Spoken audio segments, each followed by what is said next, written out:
ગોળાદરામાં પ્રેમ સંબંધને લઈ હત્યા.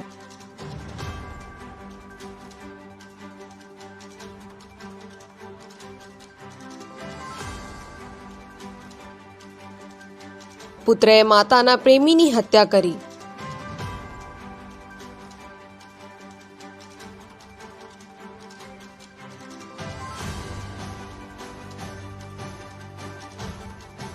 ચપ્પુના ઉપરા છપરી ઘા મારીને હત્યા કરી.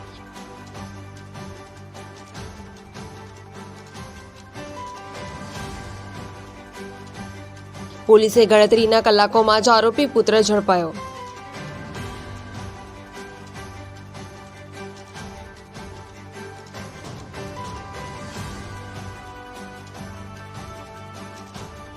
સુરતના ગોળાદરા વિસ્તારમાં એક ચોંકાવનારી ઘટના સામે આવી છે.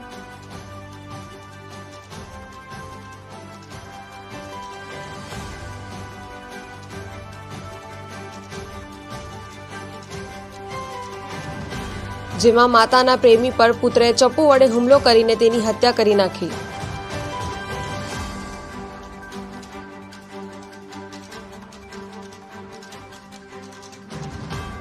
ગોળાદરા પોલીસે ગણતરીના કલાકોમાં આરોપી પુત્રને ઝડપીને હત્યાનો ગુનો નોંધી વધુ તપાસ હાથ ધરી છે. પ્રતિક ડોલી, જનસાક્ષી ન્યૂઝ, સુરત.